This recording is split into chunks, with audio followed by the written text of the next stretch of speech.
Hey there, podcast listening people. Connor Doobie here. Welcome into another episode of B2B Mentors. You know it's going to be great. You know I've got some great information for you, and I've got some great, phenomenal guest to bring to you today.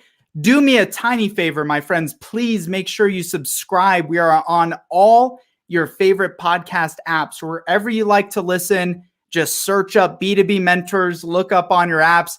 Do me another favor and go to iTunes, leave a 5-star review so others can find the show too. If you're watching this live and you get any value, make sure you share this so others can see the actual video, see the interview that we do. Feel free to drop any questions, comments, stuff as we go along through our podcast. And by the way, if your team is looking for ways to make your marketing channels come alive, make sure to check out our innovative proprietary approach, which involves a new technique to content marketing called the content trifecta effect. Go to activeblogs.com. Too many domains to remember. Go to activeblogs.com, my friends, activeblogs.com. With that, I'm going to bring Laura Craven up with a killer company. I mean, let's hear about it. Let's hear about Imperial Date and the mentorship you're doing. I think a great way to get started is I'm going to give you permission to brag about yourself, and please share what led you in your career to where you're at today. Hey, Connor, good to see you again.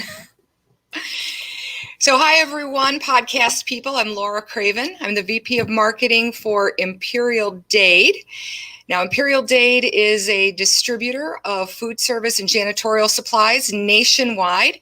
And really, up until a year or two ago, people weren't too crazy about cleaning supplies and toilet paper. But boy, we became very sexy very quickly when those products were in short supply. I've been in the supply industry for over 25 years. So please don't do the math. And I have held roles including procurement, supply chain management, and it eventually just kind of morphed into a marketing and communications role through all my years in the industry. And it's been a great ride, and hopefully I can share some tips and insights with the listeners.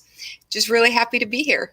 I know you can. I know you definitely can. From the convo we had the other day, were you, when you were younger, do you remember always being, interested in the world of marketing?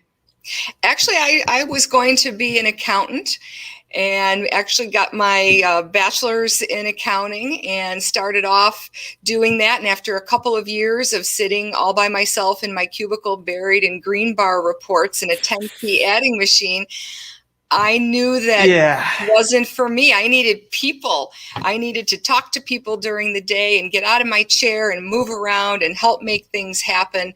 And reporting on things that happened last month was not nearly as exciting as being involved in what was going to happen next month. Yeah, another sexy industry, accounting to supplies and everything. And that was accounting at a steel mill. Very. Oh, wow.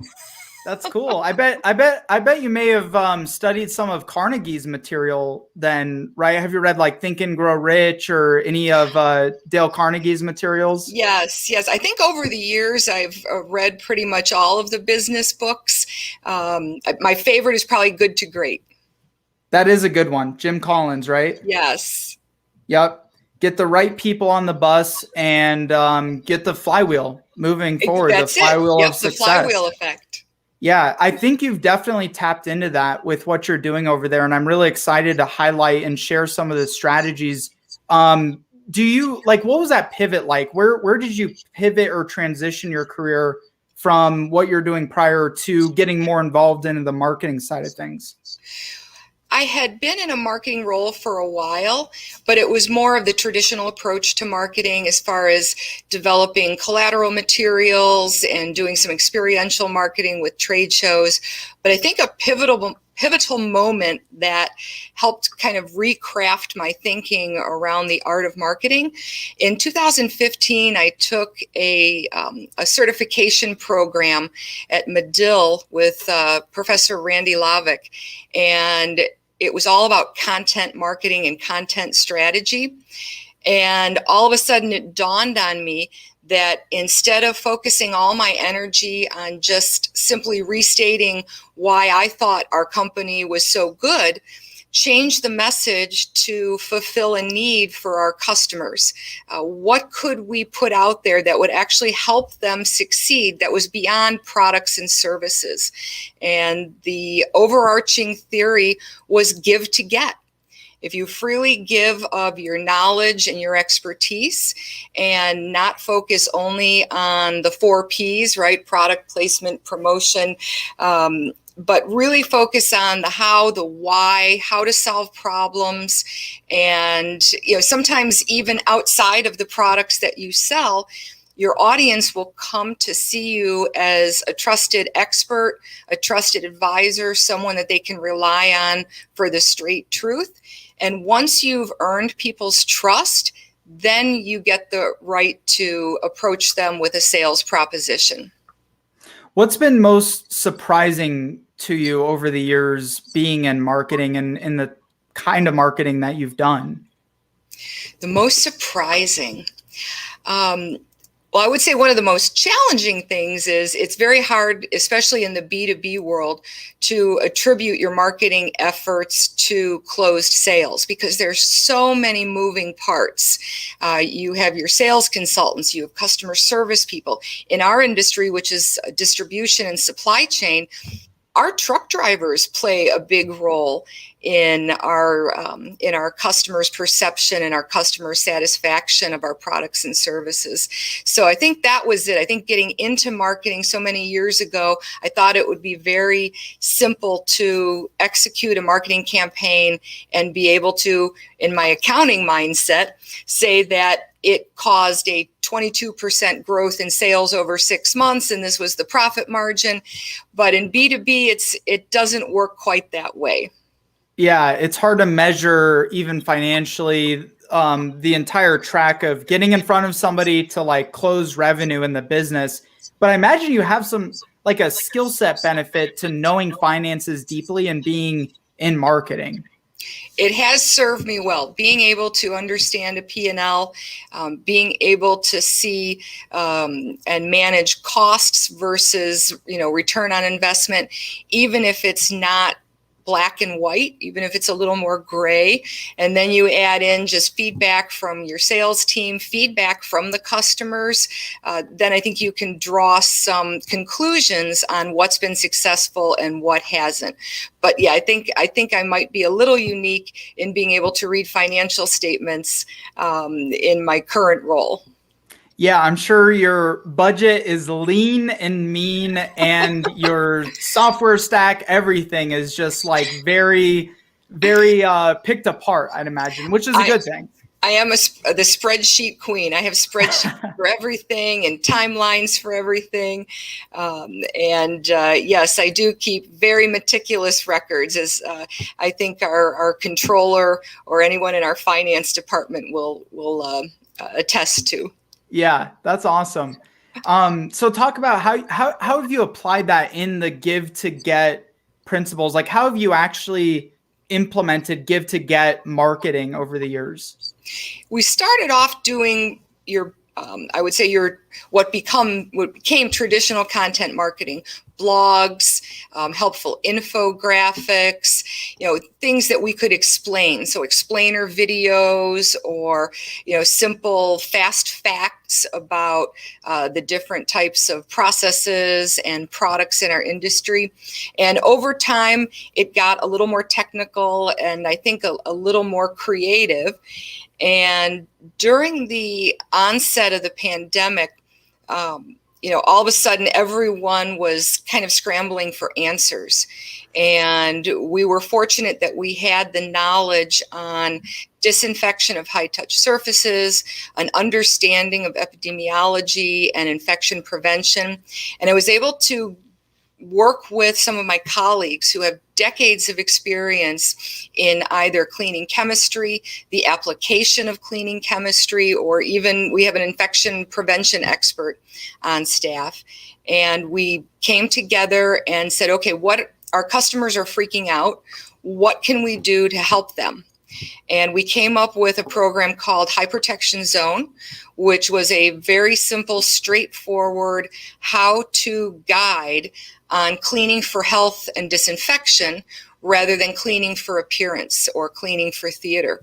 And we put the package together with everything from diagrams and suggested product lists, best practices for procedures, and then we gave it away.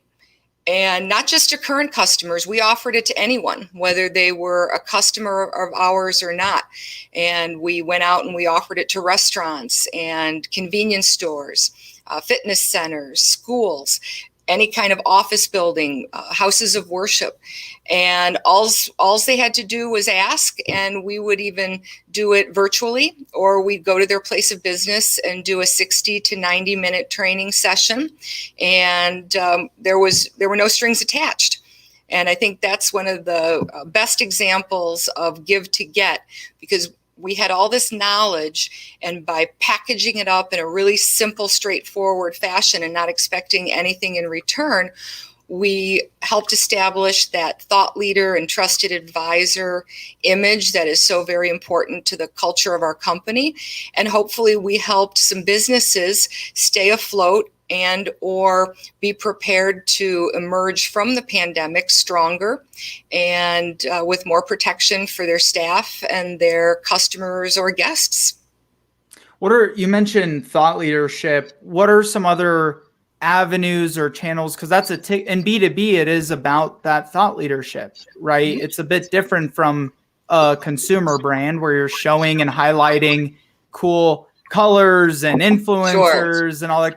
But in B2B, it's like we're the known, the trusted, and the recommended vendor for you. So besides some of that, what are some other specifics you've done to highlight your thought leadership? We get involved in quite a few industry associations, both at the national level and the local level. And those give us an avenue to share that knowledge and also keep our ear to the ground on what's going on. So, for example, we belong to a number of restaurant associations all across the country. And by being connected to them, reading their newsletters, going to meetings in person in the past and virtually over the past 14 months, we were able to hear what the pain points were for that cohort of our customer base, and then go back and either retool some things that we already had to share with them to help them along, or create some new solutions. So whether it was a restaurant association, a building owner and management association, or the International Sanitary Supply Association, by leveraging those networks, it helped us stay connected to the customer during a time where we weren't out in the field knocking on doors and seeing these folks in person. Yeah, a lot has changed. I mean, you've seen a lot of your customers have to, even from how they're doing not outtake food, takeout. Oh, takeout, yes. That's a huge part of our world, selling food service packaging. And I'm glad you brought that up. A lot of the restaurant customers, they either had to close or they had to completely change direction and go to an off-premise concept only, whether it was pickup, delivery with one of their staff, or a third-party delivery company. And all of a sudden, the packaging that they had on the shelf may not have been sufficient, right? Because let's say it was a more fine dining type of a restaurant, a steakhouse. They may have only used their packaging for the occasional leftovers. A very small percentage of their sales was takeout and delivery. So they were like, what do we do?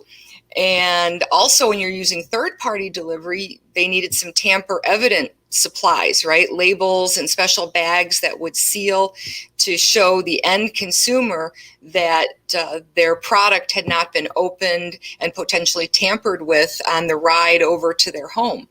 And going into, whether it was in person or through even FaceTime, and dealing with the operators and saying, okay, show me your food. What are you going to be selling for takeout? Are you going to pare your menu down from, 72 items to 20 items that you know will travel well.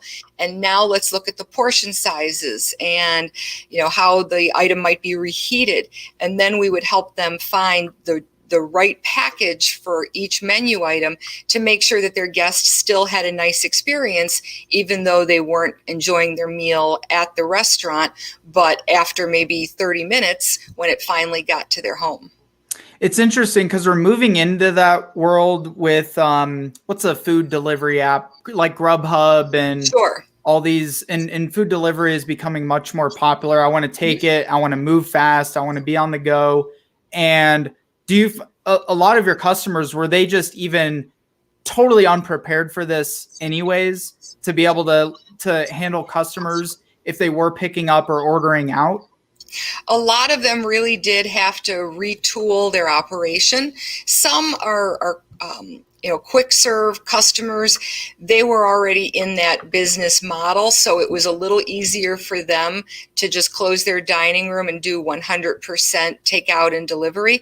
But for others, they really had to change the way they did things, creating a pickup area where the drivers and/or consumers could come and quickly pick up their bag with as little contact as possible. So one of the neat setups I saw was the restaurateur had a large table and they had all their takeout bags, and they were color coded for the various third-party delivery companies as well as for customer pickup.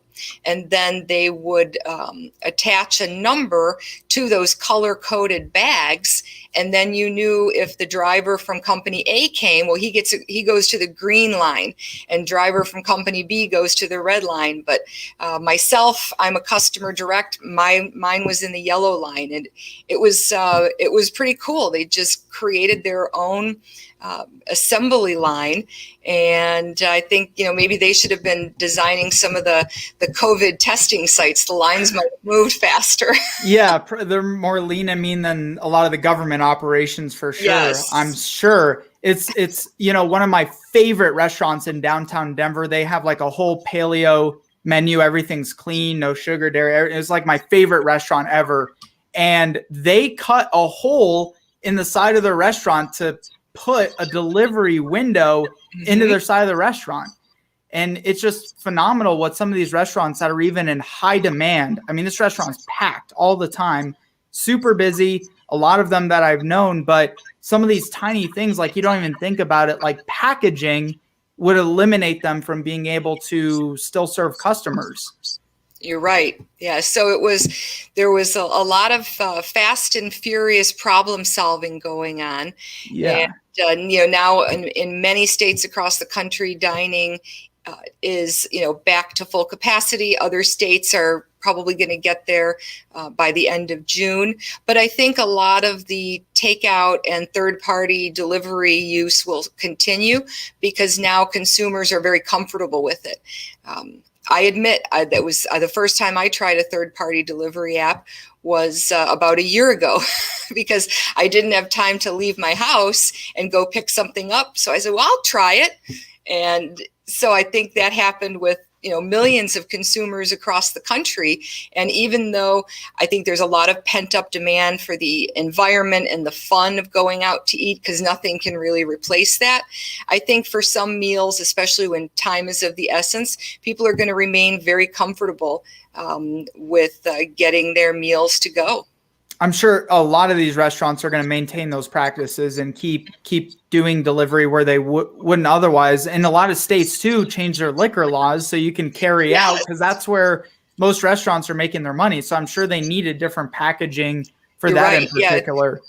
There's a lot of different really neat carafes that can be sealed for to go, pitchers of margaritas or sangria or plastic growlers. There's a sports pub in South Florida here, and for $8 you could get a growler to go. So yes, lots of innovation, and some of the things were already around for the catering space, but we just had to introduce it to the traditional restaurateur. Yeah, well, that's amazing to think about. You wouldn't think about like a company like Imperial Date is helping restaurants stay open. I mean, restaurants that probably would have closed otherwise without even something as simple as the right packaging, without your support, probably could have gone out of business. That's exactly why we did it. We needed to protect the people that take care of us. Right. Truly, it's a little bit of a catchphrase, but we are all in it together. And everything we could do to help our customers, no matter what segment of the market they were in, to help them, keep their business operating, that's good for everyone involved. So again, we were willing to do what we can, even if it wasn't a current customer. We would still give them the advice and the knowledge so that they could, keep going and keep their business afloat. It is that give without the expectation of like, oh, this isn't a customer, we're not going to help them out, versus right. They could be a future customer. We're going to help them out either way. Yeah, absolutely. How have you been in business for a very long time? So yeah. I think 85 years now. So we didn't get here without the support of our customers. Yes, it is another form of where conscious capitalism can come to play. I don't think people really even think about it. Something as small as that, which is interesting. So I'm curious, because we talked about how you structure your sales team and how you actually you run your alignment between sales and marketing. It's a common topic, sales and marketing alignment, but how have you applied that? I would say that we're beyond alignment. We're fully integrated. We have a very large sales organization, nationwide, and the marketing department sits right within it. How big? How big is the sales org? We have maybe 800 sales consultants right now. Wow. From coast to coast, and then a layer of sales leadership, whether it's in the different market verticals that we sell or the different regions. So there's a couple different ways we can slice and dice it, but it's a very large sales force. And, the marketing department's job is to help them open doors through brand recognition, help them explain solutions through innovative marketing materials and videos, and help them differentiate what they're offering to their customer from the competition. Obviously, we support the executive staff and HR with things like employer branding, but 90% of the work we do is to help our sales team drive business and provide answers and solutions to their prospects and their current customers alike. So we are part of the sales team. We do not sit outside of it.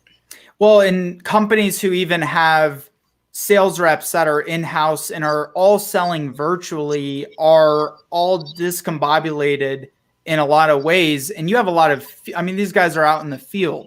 So if you had to create like a step-by-step roadmap for another CMO in your position or VP of sales listening into this, what are some of the consistent steps you've taken to make sure your things are working, having the two departments combined? First, get out there in the field. Ride with your sales representatives, or during the virtual time frame, get on those sales calls with them. When I first started with the company, my first week, I rode with salespeople, different ones in the morning and in the afternoon for a week, because they all had different types of customers. And then the next week I rode with truck drivers and made deliveries to the customers so that I could see firsthand what we were selling, how we were selling it, how it got out of the warehouse onto the truck and through the customer's back door onto their stock shelves. So I think that's the most important thing, especially when someone's starting out in a company. I have my staff, when they start within the first couple weeks, I schedule ride withs for them. It's so important. And then the other thing would be just really know thy customer. Once again, learn about your customers' businesses, read up on as much as you can. Participate with those industry associations so that you get to know what their challenges are. Is it advocacy or regulations or environmental concerns or shortage of labor? If you know what your customer is going through, then you can try and find that sweet spot where your product or service aligns with their needs. And if you have a unique angle or something that your competition quite hasn't figured out yet, I would say prioritize your time there. But I love spending time with our customers and getting to know them. So your marketing team is even post-field, getting to know them through the field in the beginning. You're meeting with customers that sales reps are meeting with as well. Yes.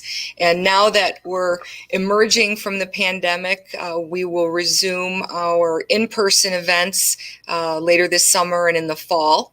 And that allows us to, get on that trade show floor and shake hands with those customers and ask them, how's your business doing? What, if I could solve a problem for you today, what would it be? And then hopefully be able to match them up with the solution or the product or the concept that they can take back and have it contribute to their successful endeavors. What's your team doing on a digital side? That seems to be working really well. So we do a couple things. We have a pretty robust following on LinkedIn, and we try and post daily helpful content. I like the 80-20 rule, 80% helpful, informative, 20% promotional. And what really seems to be popular are very short explainer videos. Something that explains a concept like electrostatic spraying technology, which is a method of applying disinfectant to a surface through an electrostatic charge that helps the particles of the disinfectant wrap around the surface rather than just land on the flat facing surface. So, doing a couple minute video explaining how that works, those are pretty helpful. And besides posting them on social media, we send the link to all of our salespeople, and then they can forward it on to customers that they personally know would be interested in that type of solution. So video's been big for you. Do your marketing team, do they go out and film and record, or do you guys bring in agencies for projects or a bit of both? This is all homegrown scrappy stuff. Bootstrapping away. It is. Yeah. Interesting. Love it. We used to do them in our headquarters, and then when that group went work from home, I actually enlisted some of our salespeople who were just very passionate about it. So we have a gentleman in Birmingham, Alabama. His name is Alan. Shout out to Alan. And he just sets up his own little studio and demonstrates one product per week and sends me the video, and we share it out there to our audience. Do I remember, did you say you were starting a podcast or were thinking about it, or am I remembering that incorrectly? No, I hadn't thought about it. I enjoy participating on podcasts. I think Laura would be a great doing my own podcast host. Send Laura a DM and say, start a podcast, because you got great energy to do it. I think it'd be awesome. Thanks, Connor. Yeah, the Restaurateurs of the World podcast or something like that. Yes. There we go. Laura, this has been phenomenal. Is there anything else that's actionable, helpful that you want to touch on before we wrap up here? I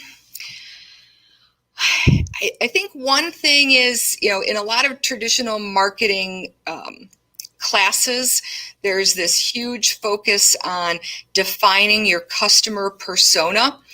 And in our world, we couldn't do that. We literally have hundreds and hundreds of personas. So I would just suggest to those B2B marketers out there, don't get too hung up on that concept unless you have such a targeted product or service offering that it is really only for one small slice of the B2B purchasers.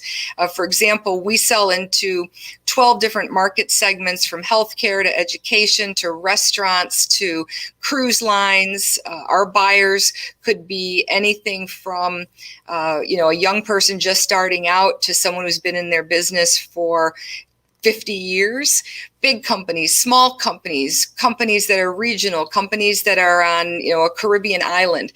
So I try and not get too hung up on slicing up our customer base and trying to fit them into those holes because it's just too dynamic and it keeps changing and it will keep changing.